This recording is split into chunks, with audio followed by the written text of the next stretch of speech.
जी धन्यवाद। शेख संतोष, जयंत जी, विदित जी और विनय जी चारों गोटे मिलकर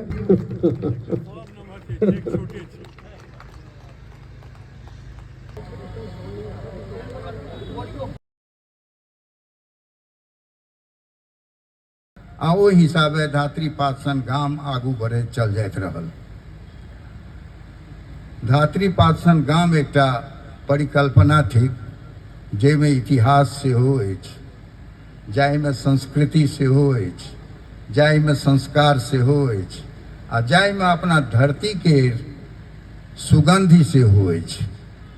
एखनो अपना सबके गाममे जेबै तऽ जोतला खेतमे लोग जाइ छै, उम्हर से एकटा ढेपा उठेने अबै छै, ओहि ढेपाके लोटासँ चूड़ै छै, लोटासँ चूड़ि कऽ ओकर महादेव बनबै छै आ महादेवक पूजा।